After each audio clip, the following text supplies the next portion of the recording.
یہاں پہ ہمارے اوپر پیراشوٹر ٹولہ منتخب ہوئے مسلم لیگ نون میں. یہاں پہ مسلم لیگ نون میں ہمارے اوپر صوبائی سابق صدر، صوبائی جنرل سیکریٹری، گورنر صاحب اور جمال شاہ کاکڑ صاحب نے پوری بلوچستان پارٹی کو ارغمال بنایا. ان سے پوچھے کہ آپ کے مولے میں کیا حال تھا؟ پی 42 کے، ہمارے 41 کے آپ پال اٹھائے، 43 کا آپ پال اٹھائے. میں نے آپ کو جمال شاہ صاحب ہم نے اس لیے منتخب کیے کہ ہمارے ورکروں کو نظر انداز کریں. آپ تو میاں صاحب کے پارٹی کو ارغمال بنا رہے ہیں. ہم یہ ہونے نہیں دیں گے. ہمارے قائد میاں محمد نواز شریف ہے، ہمارے لیڈر میاں محمد نواز شریف ہے، ہم ان کے سپاہی ہیں. ہم یہ پارٹی برباد ہونے نہیں دیں گے. جو منسٹر پیسے مانگ رہے ہیں، جو منسٹر ایک ٹرانسفر کی پیسے مانگ رہے ہیں، تو پھر یہ ورکروں کو روزگار کہاں سے دے گا؟ ایک ٹرانسفر کے لیے آتا ہے، آپ ان سے 8 لاکھ 10 لاکھ کی بجائے 8 لاکھ روپیہ ٹرانسفر کا مانگ رہے ہو. ایک کینڈیڈیٹ کو آپ منتخب کرنے کے لیے آپ کروڑوں روپیہ کرپشن کر رہے ہو. ٹکٹوں میں آپ نے کروڑوں روپیہ کرپشن کیے. کہاں جائے آپ بتائیں ہمیں. پھر تو ہم روڈوں پہ نکلیں گے. ہمارا حق ہے. ہمارا قائد میاں محمد نواز شریف ہے. میں ایک اعلان کرتا ہوں، 2 تاریخ کو جمعے والی دن میں گورنر ہاؤس کے سامنے ایک دھرنا دوں گا. تمام بلوچستان کے جتنے نظریاتی ورکر ہیں، جتنے ہمارے لوگ ہیں، میں گورنر ہاؤس کے سامنے دھرنا دوں گا. مگر آپ سے ہم حساب لیں گے ورکر. صفی حضرات، پرنٹ میڈیا، الیکٹرانک میڈیا، آج میں کچھ کہنا چاہتا ہوں، مگر بدبختی سے بلوچستان، مجھے یہ لگ رہا ہے کہ بلوچستان میں ہماری میڈیا بھی ارغمال ہے، یا میرے میڈیا ہمارے کچھ بولنا نہیں چاہتے ہیں. علی بھائی بھی خاموش ہے. پہلے تو ہمارے بٹ صاحب تھے، اللہ ان کی بھی مغفرت کر لیں. وہ اچھی خبر لگا لیتے تھے. اور آپ سب کو پتہ ہے، صرف میں اپنا نہیں کہہ رہا ہوں، آپ سب کو پتہ ہے کہ بلوچستان میں کیا ہو رہا ہے ہمارے ساتھ، ہمارے نظریاتی ورکروں کے ساتھ کیا ہو رہا ہے، ہمارے لوگوں کے ساتھ کیا ہو رہا ہے. آپ سب کو پتہ ہے.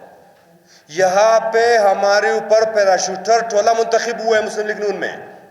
یہاں پہ مسلم لیگ نون میں ہمارے اوپر صوبائی سابق صدر، صوبائی جنرل سیکریٹری، گورنر صاحب اور جمال شاہ کاکڑ صاحب نے پوری بلوچستان پارٹی کو ارغمال بنایا. کیا ہمارے قائد میاں محمد نواز شریف کا ویژن یہ تھا؟ کیا ہمارے قائد میاں محمد نواز شریف کا یہ ویژن تھا کہ آپ گھر گھر جائے ہماری پیغام دے؟ کیا ہمارے قائد کا یہ ویژن تھا؟ کیا ہمارے قائد کا یہ ویژن تھا کہ ووٹ کو عزت دو؟ کچھ مفاد پرست ٹولے ہاں کر کے بلوچستان مسلم لیگ نون کو ارغمال بنا دیا گیا. آپ کو پتہ ہے کہ ہمارے ورکر کہاں جائیں؟ ہمارے ورکر کن کے دروازہ کٹکھٹائے، کن کے پاس جائے آپ بتائیں. مگر یہاں پہ اگر ہمارے ورکر کسی کے پاس جاتا ہے، کسی منسٹر کے پاس، کہ بھئی ہمارا والد کا ٹرانسفر کرا دے، وہ منسٹر کہتا ہے میں کسی سے 10 لاکھ روپیہ لیتا ہوں، آپ مجھے 8 لاکھ روپیہ دے دے کہ میں آپ کا والد صاحب کا ٹرانسفر کرا دوں. افسوس کا مقام ہے کہ ہمارے مسلم لیگ جو ہمارے اوپر پیراشوٹر منسٹر منتخب ہوئے، یہ ہمیں کہتے ہیں کہ آپ 8 لاکھ روپیہ دے میں آپ کی ٹرانسفر کرتا ہوں. شرم کا مقام ہے. ہمارے 8 ماہ ہو گئی ہماری گورنمنٹ اقتدار پہ. 8 ماہ میں آج تک ہمارے صوبائی صدر سابق اور صوبائی جنرل سیکریٹری نے ایک اجلاس نہیں بلائے. منسٹروں سے ہماری تعارف نہیں کرائے، ایم این او سے ہماری تعارف نہیں کرائے، ایم پی او سے، سینیٹروں سے، کہ یار ان بندے کا یہ قربانی ہے، اس بندے کا یہ قربانی ہے. جیسے 12 اکتوبر کے آپ واقعہ اٹھائے میاں صاحب کے پر جو واقعہ آیا تھا، جنرل پرویز مشرف ایک ڈکٹیٹر نے جو ان کی گورنمنٹ گرا دی. یہی ٹولہ جا کر کے انہی کے گود میں بیٹھ گئے، یہی ٹولہ جا کر کے انہی کے پارٹی میں چلے گئے.